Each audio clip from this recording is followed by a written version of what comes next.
क्या होता है syllabus, exam pattern, age limit, salary, eligibility और इसके साथ साथ में क्वालिफिकेशन जो है उसको लेकर हम लोग यहाँ पर चर्चा करने वाले हैं। तो चलिए स्टार्ट करते हैं और इस यात्रा को, इस जर्नी को एक कहानी के फॉर्म में हम लोग यहाँ पर तैयार करते हैं। सबसे पहले जैसा कि आप लोग जानते हैं कि यूपीपीसीएस क्या होता है या यूपीपीएससी जो है वो क्या होता है, तो मैं आपको ये बता देना चाहता हूं कि यहाँ पर हम लोग बात कर रहे हैं उत्तर प्रदेश लोक सेवा आयोग के बारे में। उत्तर प्रदेश लोक सेवा आयोग के बारे में हम लोग यहाँ पर चर्चा कर रहे हैं। अब ये जो उत्तर प्रदेश लोक सेवा आयोग जो है ये एक संवैधानिक संस्था है। हम लोग जानते हैं कि भारतीय संविधान में इसका जिक्र किया गया है, जो ऑथराइज्ड है उस पर्टिकुलर स्टेट के लिए जो प्रशासन अधिकारी हैं, जो पुलिस अधिकारी हैं या राजस्व अधिकारी जो है उनकी नियुक्ति करने के लिए। अब अगर हम लोग यहाँ पर उत्तर प्रदेश लोक सेवा आयोग की बात करें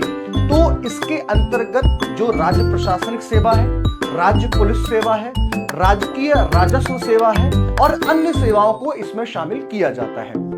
इसके बाद में जो दूसरी महत्वपूर्ण बात ये बताना चाहता हूं कि कोई व्यक्ति अगर उत्तर प्रदेश लोक सेवा आयोग के एग्जाम को क्रैक करना चाहता है, अगर कोई भी अभ्यर्थी यहां पर यूपीपीएससी के इस एग्जाम को क्रैक करना चाहता है तो क्या उसके पास में एलिजिबिलिटी और क्वालिफिकेशन जो है वो होना चाहिए, उन तमाम बातों के बारे में भी हम लोग यहां पर चर्चा कर लेते हैं।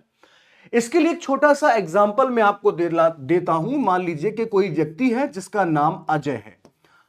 अजय की उम्र 21 वर्ष है, 21 वर्ष है और यह व्यक्ति भारत में स्नातक है।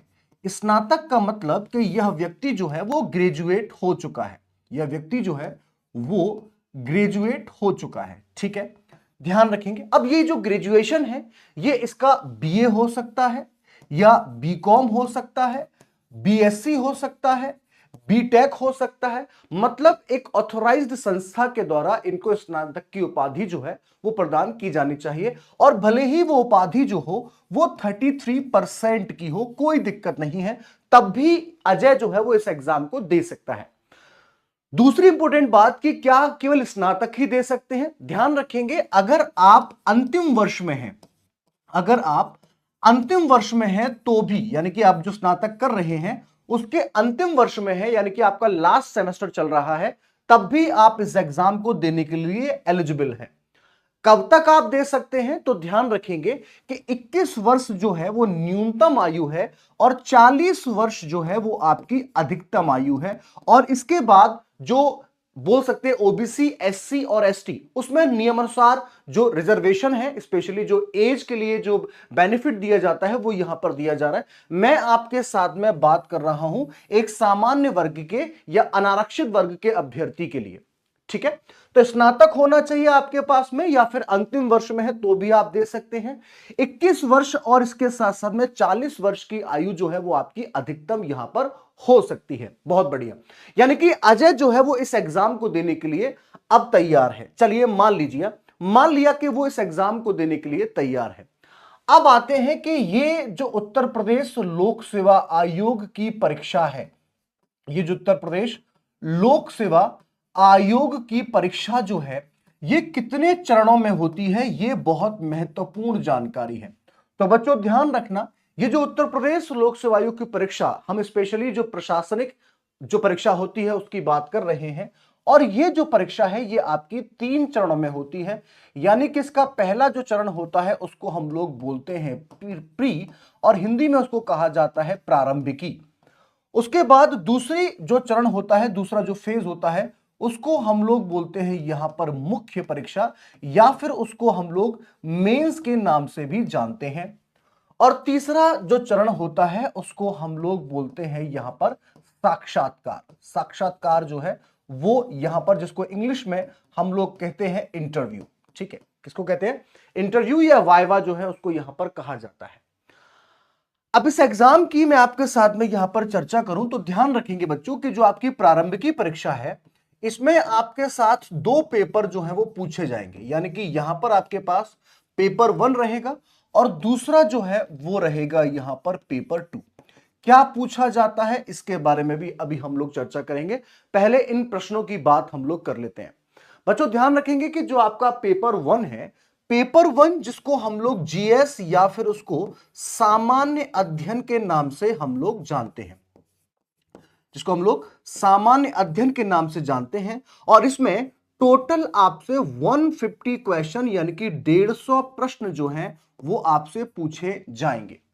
ये जो 150 प्रश्न है, ध्यान रखेंगे कि ये आपके 200 मार्क्स के रहेंगे, और यहां पर 1/3 या मैं ये कहूं कि 0.33 की जो माइनस मार्किंग है, यानी कि जो ऋणात्मक आपके जो अंक हैं वो भी यहां पर काटे जाएंगे। यानी कि अगर आप 3 सवालों को गलत करते हैं तो आपका एक सही सवाल जो है वो गलत हो जाएगा। उसके बाद अगर हम लोग बात करें यहां पर पेपर 2 की, तो पेपर 2 जो है उसको हम लोग बोलते हैं सामान्य अभिरुचि, या तो इसको हम लोग सामान्य अभिरुचि के नाम से जान सकते हैं, या फिर इसको कहा जाता है CSAT, that means civil services aptitude test. ये जो सीसेट का पेपर है, यहां पर आपसे 100 क्वेश्चन पूछे जाएंगे, और ये भी आपके 200 मार्क्स का यानी कि 200 अंकों का रहने वाला है, और सेम यहां पर भी 0.33 की जो माइनस मार्किंग है उसको यहां पर काउंट किया जाएगा। तो ये बात आप लोग यहां पर प्रीलिम्स के लिए शामिल कर सकते हैं।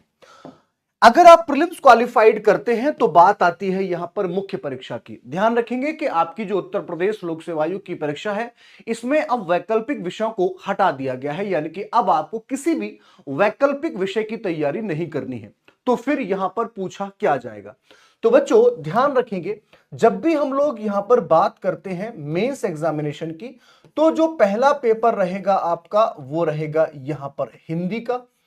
दूसरा जो आपका पेपर रहेगा उसमें हम लोग यहां पर शामिल करेंगे निबंध की। तीसरा जो पेपर रहेगा जिसको हम लोग जीएस पेपर 1 के नाम से जानते हैं। दूसरा जो पेपर रहेगा यानी कि चौथा वैसा पेपर जो रहेगा वो जीएस पेपर 2 है। उसके बाद अगला जो पेपर आएगा वो रहेगा यहां पर जीएस 3। उसके बाद अगला जो पेपर आएगा जिसमें हम लोग बोलेंगे यहां पर जीएस 4। अगला जो पेपर आएगा उसको हम लोग बोलेंगे यहां पर जीएस 5, और इसके बाद जो पेपर आएगा उसमें हम लोग यहां पर शामिल करते हैं जीएस 6 को।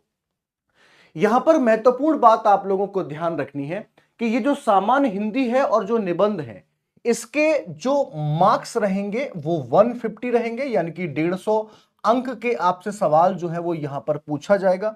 और उसके बाद अगर हम लोग यहां पर जीएस के पेपर की बात करते हैं तो ये जो रहेंगे ये आपसे 200 मार्क्स का क्वेश्चन जो है वो यहां पर यानी कि प्रश्न जो है वो आपसे पूछे जाने वाले हैं।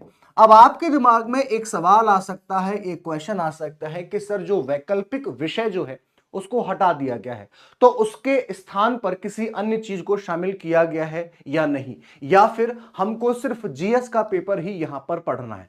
तो बच्चों ध्यान रखेंगे, ये जो आप पेपर देख रहे हैं जीएस 1 से लेकर जीएस 6 तक, इसमें जो लास्ट के 2 पेपर हैं यानी कि जीएस 5 और जीएस 6 जो है ये स्पेशली टारगेट किए गए हैं यूपी स्पेशल के लिए।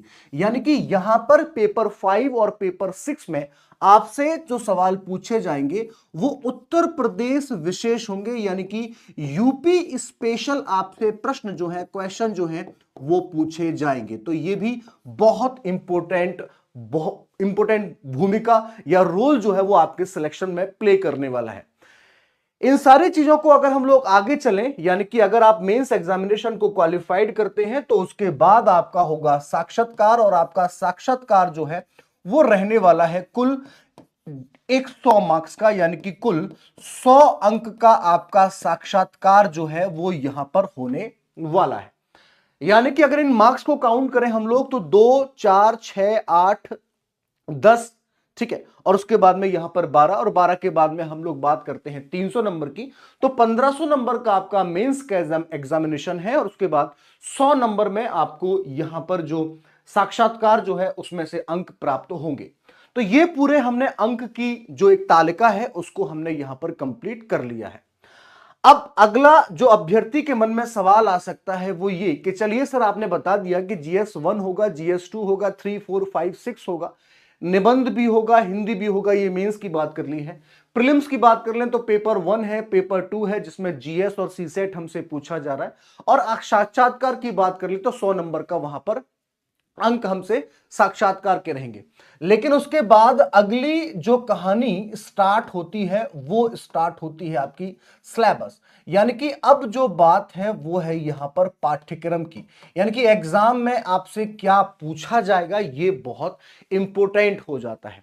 तो यहां पर अगर हम लोग यहां पर पाठ्यक्रम की बात करें तो बच्चों सबसे पहले हम लोग लेंगे प्रीलिम्स को, और प्रीलिम्स की बात जब हम लोग करते हैं तो मैंने आपको बताया कि यहां पर 2 पेपर रहेंगे, एक रहेगा आपका यहां पर पेपर 1 और एक रहेगा आपका यहां पर पेपर 2। ठीक है, पेपर 2। अब इस पेपर 1 में और पेपर 2 की अगर हम लोग यहां पर बात करें तो ध्यान रखना कि यहां से आपसे सवाल जो है वो हिस्ट्री से पूछे जाएंगे, यानी कि इतिहास से आपसे प्रश्न जो है वो पूछे जाएंगे। इसके अलावा अगर हम लोग बात करें तो दूसरा इंपॉर्टेंट सेक्शन जो होता है वो होता है यहां पर जियोग्राफी, यानी कि भूगोल से आपसे सवाल जो है वो यहां पर पूछे जाएंगे। तीसरा इंपॉर्टेंट जो होता है वो है यहां पर पॉलिटी, यानी कि भारतीय राज्य व्यवस्था जो है वहां से आपसे सवाल पूछे जाएंगे, बहुत इंपॉर्टेंट होता है। इसके साथ साथ में अगर हम लोग यहां पर बात करें तो जो भारतीय अर्थव्यवस्था है वहां से सवाल आपसे पूछे जाएंगे, ऐसे भी क्वेश्चन बनते हैं। इसके साथ साथ में मैं आपके साथ डिस्कस करूं तो यहां पर विज्ञान व तकनीक, यानी कि जो साइंस और टेक्नोलॉजी है वहां से सवाल पूछे जाएंगे। पर्यावरण से सवाल आपसे यहां पर पूछे जा सकते हैं। जो सरकारी योजनाएं होती हैं वहां से सवाल आपसे पूछे जाएंगे। और इन सब के साथ में सबसे महत्वपूर्ण जो है वो है उत्तर प्रदेश विशेष। हालांकि अगर हम लोग 2024 की बात करें तो वहां पर ऐसा कोई भी सवाल जो था वो यूपी स्पेसिफिक नहीं था। तो ये आपका प्रीलिम्स का सिलेबस है जहां से आपसे एग्जाम में सवाल पूछे जाएंगे। हिस्ट्री है, पॉलिटी है, ज्योग्राफी है, इकोनॉमी है, साइंस टेक है, इन्वायरमेंट है, गवर्नमेंट स्कीम्स है, उत्तर प्रदेश है, और इन सब में सबसे महत्वपूर्ण जो भूमिका निभाने वाला है यहां पर वो है करंट अफेयर, यानी कि जो समसामयिकी है। ठीक है, समसामयिकी जो है ये बहुत इंपॉर्टेंट है। हर बार यहां पर 35 से लेकर ये 30 से 35 या 30 से 40 सवाल जो है वो आपसे इस करंट अफेयर से पूछे जाते हैं। तो ये आपका प्रीलिम्स का जो सिलेबस है यहां से आप सवाल पूछे जाएंगे। उसी प्रकार से अगर हम लोग यहां पर बात करें सीसेट की, ठीक है, तो सीसेट में आप लोग ध्यान रखना कि कुछ क्वेश्चन रहेंगे जो आपके हिंदी में रहेंगे। ठीक है, दूसरे जो कुछ क्वेश्चन रहेंगे वो आपके गणित से रहेंगे। गणित के साथ में कुछ सवाल जो हैं वो आपके रीजनिंग से भी रहने वाले हैं, रीजनिंग के लिए भी आप लोग तैयार रहें। इसके साथ साथ में आपसे अंग्रेजी के कुछ सवाल जो हैं वो भी यहां पर पूछे जाएंगे। और इसके साथ साथ में एक बोल सकते हैं कि अपठित गद्यांश जो आता है ना, जो आपने कभी नहीं पढ़ा होगा, जिसको आप लोग डायरेक्ट एग्जाम में ही पढ़ते हैं, यहां से सवाल जो है वो आपसे पूछे जाएंगे जिनका जवाब आपको यहां पर देना ही देना है। इसमें दो महत्वपूर्ण बातें मैं आपको बता देना चाहता हूं कि यहां पर जो प्रश्नों का स्तर रहेगा सीसेट में, ये आपका 10th लेवल का रहेगा, यानी कि 10वीं क्लास के या 10वीं कक्षा के प्रश्न जो हैं उसके स्तर यहां पर रहने वाला है, पहली बात। दूसरी बात, कई बार अभ्यर्थी परेशान होता है कि सर मेरा मैथ्स बहुत कमजोर है, रीजनिंग बहुत कमजोर है, इंग्लिश तो मुझे आती नहीं है। तो उसके लिए भी आप लोगों को घबराने की जरूरत नहीं है, क्योंकि ये जो पेपर है ये केवल एक क्वालिफाइंग नेचर का है। क्वालिफाइंग नेचर का मेरा मतलब यहां पर यह है कि आपको इस पूरे पेपर में 33% मार्क्स ही लेकर आने हैं। 33% अंक जो है वही आपको 33 क्वेश्चन जो है वही आपको यहां पर ठीक करनी है, और आप इजीली इस एग्जाम को क्या कर सकते हैं, क्रैक कर सकते हैं। अब एक दूसरा सवाल यहां पर बच्चों के दिमाग में और भी आ सकता है, वो ये कि सर यहां पर प्रश्नों को पूछने का तरीका जो है वो किस प्रकार का रहेगा। तो बच्चों ध्यान रखेंगे कि जो आपकी प्रारंभिकी परीक्षा है, प्रारंभिकी परीक्षा में प्रश्नों के पूछने का जो स्तर रहेगा वो यहां पर एमसीक्यू बेस्ड रहेगा। एमसीक्यू का मतलब होता है मल्टीपल चॉइस क्वेश्चन, यानी कि एक प्रश्न रहेगा, 4 उसके ऑप्शन रहेंगे जिसमें से सही पर आपको टिक करना है और वो आपका मार्क्स जो है वो काउंट कर लिया जाएगा। उसी प्रकार से अगर हम लोग यहां पर बात करें आपकी जो मुख्य परीक्षा है, तो बेटा ध्यान रखना कि मुख्य परीक्षा में आपकी जो लेखन शैली है यानी कि डिस्क्रिप्टिव नेचर जो है वो यहां पर इस मुख्य परीक्षा का होने वाला है। और यहां पर साक्षात्कार की बात करें तो ये जो है आपका वाइवा टाइप रहेगा, जिसमें आपसे मौखिक रूप से या आपकी जो दिनचर्या है, आपकी जो कौशल है, आपकी जो हॉबी है, रुचि जो है, वहां से सवाल जो है वो आपसे यहां पर पूछे जाएंगे। तो अगर हम लोग उस कहानी पर चले यानी कि अजय की बात करें, अजय 21 साल का एक व्यक्ति है, एक युवा है जो प्रशासनिक अधिकारी बनना चाहता है। तो उस अजय को यहां पर इतने सारे चरणों से गुजरना होगा और गुजरने के बाद वो साक्षात्कार में पहुंचेगा। साक्षात्कार को पहुंचने के बाद उसके अंकों के आधार पर, उसको रैंक के आधार पर उसका जो पद है वो उसको प्रदान कर दिया जाएगा, उसकी नियुक्ति जो है वो यहां पर कर दी जाएगी। ये बात जो है वो मैंने आपके साथ में यहां पर प्रीलिम्स की है। इसी तरीके से अगर हम लोग बात करें यहां पर मेंस एग्जामिनेशन की, यानी कि अगर मैं आपके साथ यहां पर डिस्कशन करता हूं मेंस एग्जामिनेशन को लेकर, यानी कि मुख्य परीक्षा की अगर हम लोग यहां पर बात करते हैं, तो मुख्य परीक्षा में भी मैंने आपको बताया कि यहां पर पेपर 1, पेपर 2, पेपर 3 और पेपर 4 ऐसे सवाल आपसे यहां पर पूछे जाएंगे। अगर हम लोग यहां पर जीएस पेपर 1 की बात करते हैं, जीएस पेपर 1 की बात करते हैं, तो यहां पर सवाल जो है वो मेनली फोकस्ड रहेंगे आपके हिस्ट्री पर, और हिस्ट्री के साथ में और जो सवाल रहेंगे वो रहेंगे यहां पर जियोग्राफी पर। ये आपसे यहां पर पूछा जाएगा। और हिस्ट्री और ज्योग्राफी जो है ये आपके जो यूपी स्पेसिफिक नॉलेज जो है वो भी आपकी यहां पर परखी जा सकती है। इसके साथ में अगर हम लोग यहां पर बात करें तो आपका आता है जीएस पेपर 2। जीएस पेपर 2 जो है ये स्पेशली आपका जो आईआर है और पॉलिटी जो है उस पर बेस्ड रहने वाला है। और उसके बाद अगर तीसरे पेपर की हम लोग बात करें यहां पर जीएस थर्ड, जिसमें आपके इकोनॉमी का सेक्शन जो है वो आपसे पूछा जाएगा। जीएस पेपर थर्ड जो है यहां पर आपको इकोनॉमी का सेक्शन आपसे पूछा जाएगा, तो आप लोग इसके लिए भी जरूर यहां पर तैयार रहें। इसके लिए भी आप लोग को अपने आप को मजबूत करना होगा। उसके बाद अगर हम लोग यहां पर चर्चा करते हैं जीएस पेपर 4 की, जीएस पेपर 4 जो है यहां पर आपसे पूछा जाएगा एथिक्स, यानी कि नीति शास्त्र की बात जो है वो आपसे की जाएगी। किस प्रकार से आप संवेदनाओं को समझेंगे, भावनाओं को समझेंगे, किस प्रकार से भ्रष्टाचार क्या होता है, वो सारी बातें जो है वो आप लोग यहां पर कवर कर लेंगे। उसके बाद दो स्पेशल पेपर बचते हैं हमारे पास में, GS paper 5, GS 5 and GS 6।